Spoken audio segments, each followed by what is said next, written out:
I wanna zoom into their phones so bad. Yeah, no, these last two picks, red and blue, are like so 300 IQ because again, there's so many current paths, you know? Like so many obvious choices that both teams know are possible but aren't falling for. We don't know where the Skimmy's going. We don't know where the Baksha is going. That too. Like there are so many unanswered questions and the Beatrix shows itself. All right, jig is up. It's not a jungle Baksha apparently, yeah. Unless again. XP Lucas in the jungle Baksha. Is this finally the Ling?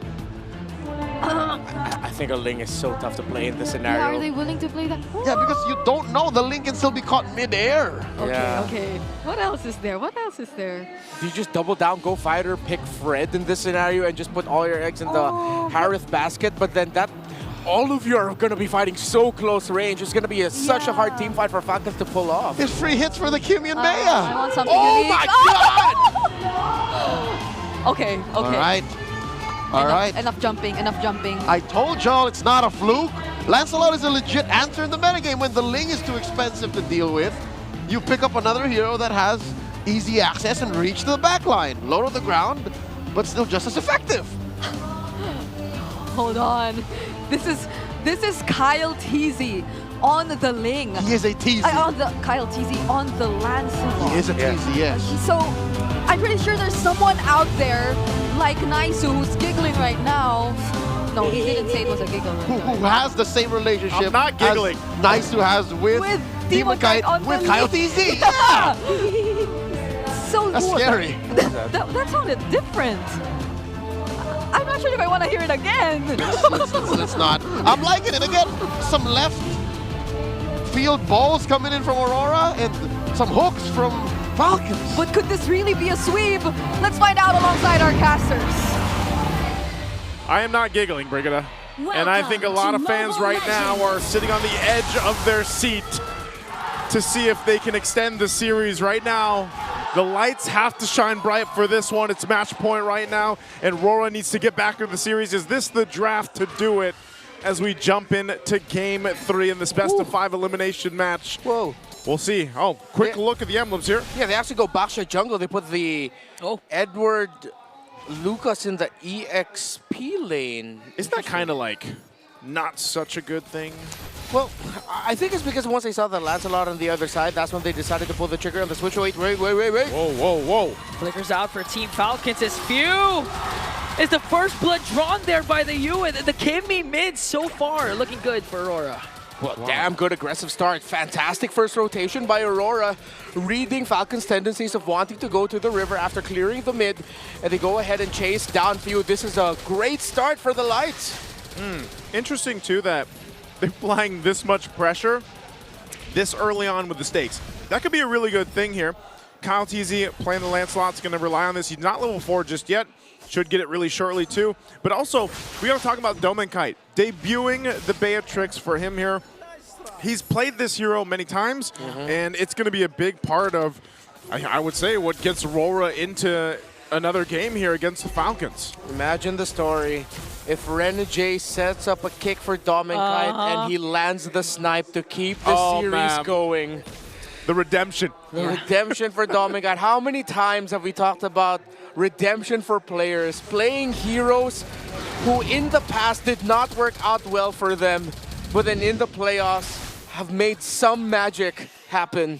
It takes guts. Again, these players, they always, Hang on, sorry, Flicker burned by Domen Kite in the bottom lane because he saw Kyle TZ, or at least he felt Kyle TZ's presence there. But with that information, Aurora gets this turtle. Okay, now Aurora, clean turtle take there as Team Falcons struggle to find the trade, and now they continue their aggression down to the orange buff.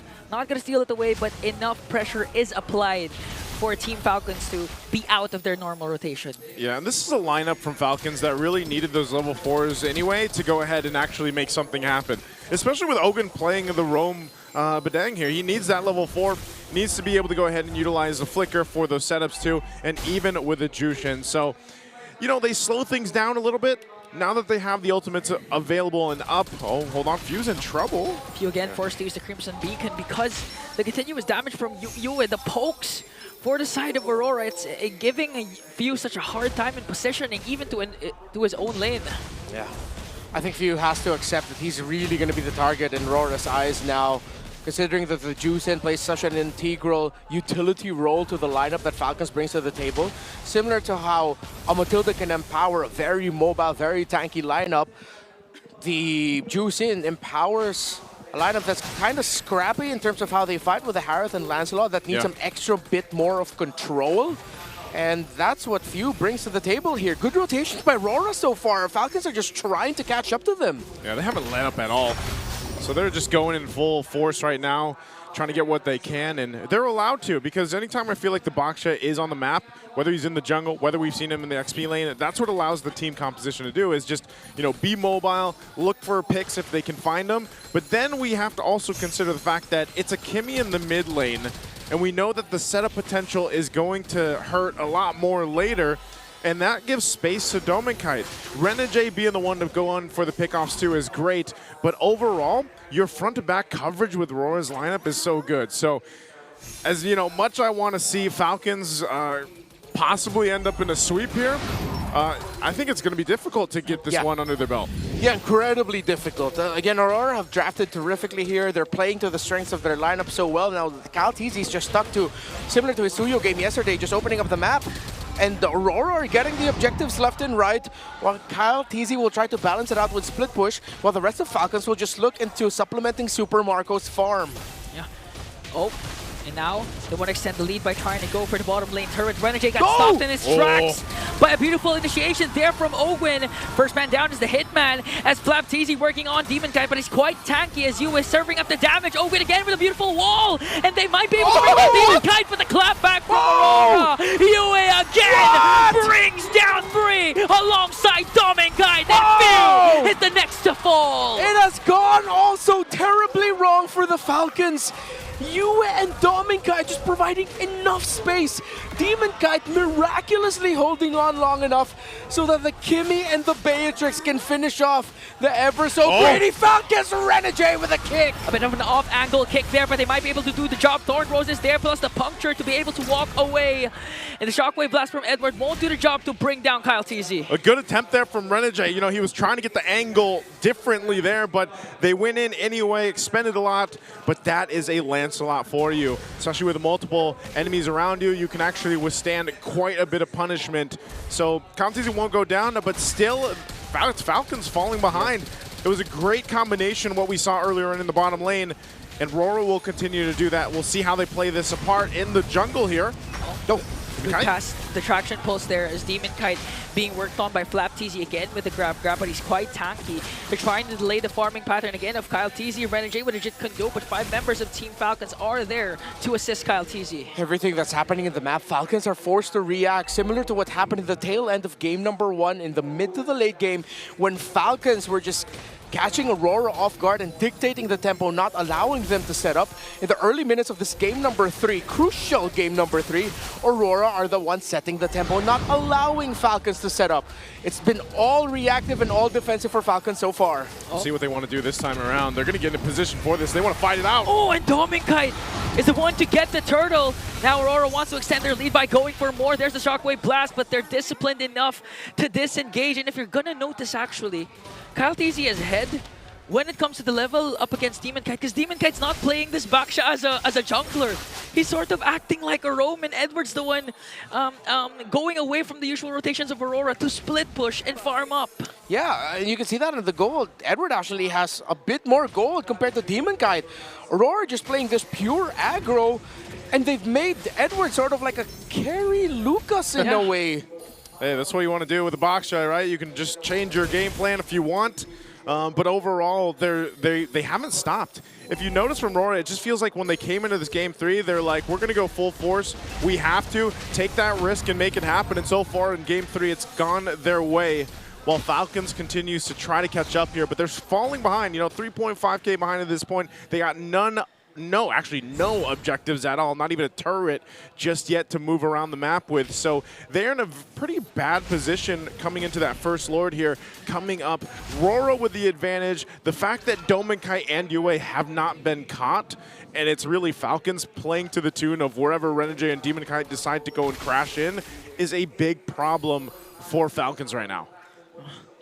Blade Armor forced to pick up by flapTeasy because of the damage that's coming from Dominkite, and a resurgence for Domink. Already has a Sea Halberd and Malefic Gun. Yeah, no wonder Fuse damage feels like, it's like, where is it? No, it's because there's 3 Radiant Armors on the side of Aurora. Yeah. On the Baxia, on the Lucas, on the Cho.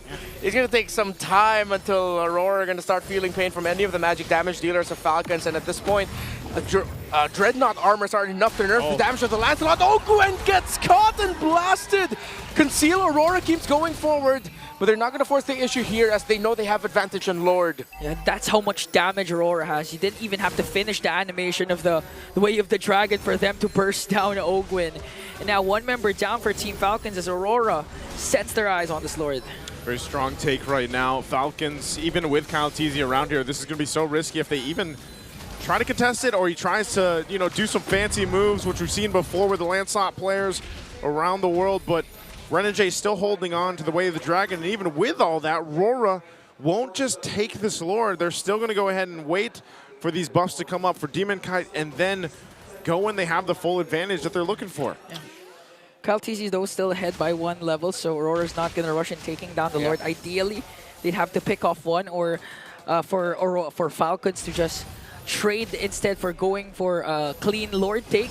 And now Renegade from the back sets his eyes onto flapTeasy. There's the ultimate from Dominkai plus Traction pulls a lot of damage from the Northern Lights to burst down Ogwyn once again. flapTeasy forced to use that grab onto Yue, but he might be next on the chopping block. Feeds the kill off to Dominkai.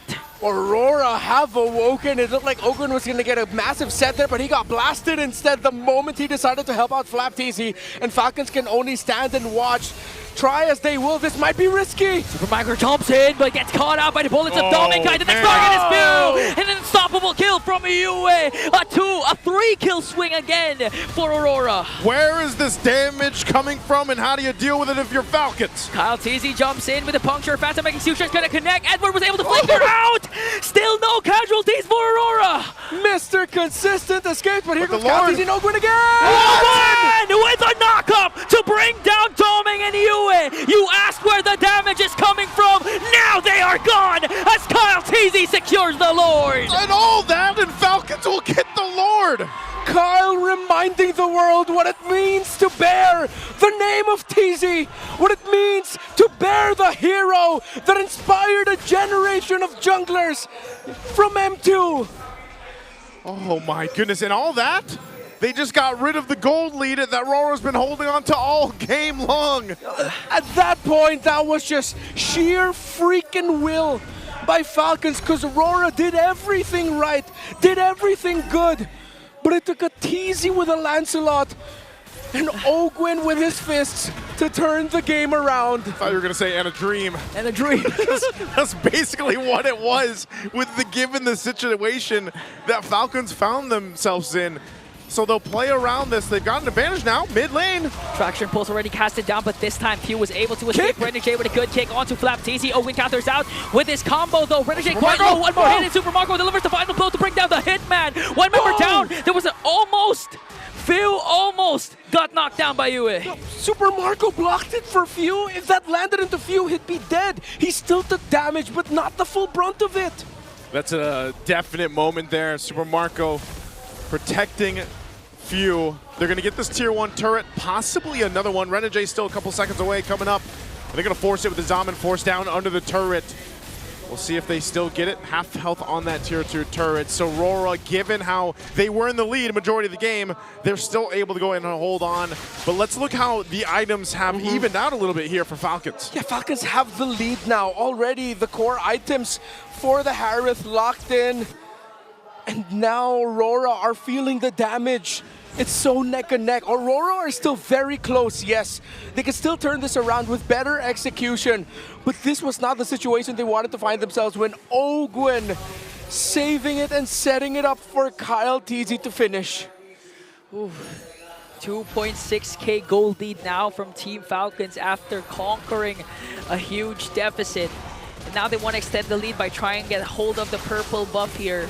But still, Aurora, they have all their inhibitor turrets intact. They still have a second-tier turret in the middle lane. So in terms of contesting for this Lord, they can apply again their signature Lord dance that they can do against Team Falcons. That's what I was saying yesterday, man. You know, Falcons, they're known for their prowess around objective takes, the decision-making that comes before they even decide to start up a Lord. And that's something that Aurora really has to be careful of. The majority of this game, they have been the aggressor. They have been on the offensive. And if they continue to do that, it could work in their favor. But we also know, as great as Cho is as a hero, it could also be one of those moments where you don't get the kick and the angle that you're looking for, even by burning the flicker, and then you're just left there. So this is where it gets really crucial for especially Renegade on how they decide to approach this. It might not even be the answer of, oh, just send Renegade. Maybe they have to go with something a little more creative. Yeah, actually, the good thing about the Aurora lineup is, and let's give a little bit more hope also as well to the Northern Lights watching, is that even if Renegade doesn't get the kick to set things up, Aurora's lineup has so many fail-safes, mainly two, the Baxia and the Lucas, that if a kick misses or it doesn't land exactly the right way, you have Edward and Demon Kite to help cover so that Demon Kite and Yue can deal the damage. It's still quite a hairy situation for the Falcons here if they're not careful. Yeah. Okay. Not to mention the traction pulse that can come from the Kimmy, just like right now. We're not going to connect onto few. Still, Falcons 3k gold lead. They're holding on to their mid lane turret. At any given moment, Ogwin again can find the proper angle to be the ending set for Team Falcons. Okay, Lord is the take here. Kyle TZ not even around, just going to go ahead and deal with this wave up top while the team just stares down each other, fighting for this. Wicked Seal's going to be used. Does Renegade go? Renegade with a flicker kick in, but Ogwin again with a beautiful counter. On the other hand, Edward on the back with the Unleash the Beast trying to work on Super Marco. Super Marco just dancing around with his Diamond Force. Ogwin still alive alongside Super Marco, and he takes down Edward, but here comes Yue. Kyle TZ as well in the picture. Ogwin now gone, but Flap TZ trying to work on Yue. Tommy Kite breaks down Few. Next target is Flap TZ, but Kyle TZ answers back. Kyle and Marco versus Doming and Demon Kite! Rose and opportunity for Marco to deliver the final Senko Vision to the heart of Doming Kite. That was timed so well between the two of them. If you follow the DNA of the squad and the team that came before them, it was the heroics of a Lancelot and a Harith in another country not so far away that took a squad named Brand Esports to the promised land, and it keeps Falcons' hopes alive. Again, we saw it. Aurora, they have so many fail-safes. Demon Kite and Edward did their absolute job of forcing Super Marco in the backline of Falcons to nearly crumble, but they held on. Aurora did everything right as much as they could, but Falcons just got the counter. Ogwin again zoning out Demon Kite. Who's gonna get it? Still gonna fall in the hands of Kyle TZ as he bounces out, and Super Marco with his Diamond Force gonna bring down Edward. Next target is Demon Kite. A double for Super Marco! And more do they get for the Falcons. The whole time Kyle TZ knew, guys, you can handle it. I'll get my buff. We got the Lord. Let's go ahead and get ready to march towards the base of Aurora. The lights are slowly flickering out, shadowed by the wings of the Falcons in the air. But as long as there is light, there is hope. But where will hope come from? From Aurora. Can they hold on? 3 left to defend for the Northern Lights. Traction pulse is there. Marco jumps in. Ogwin as well. Revenge, redemption, and resurgence for Team Falcons!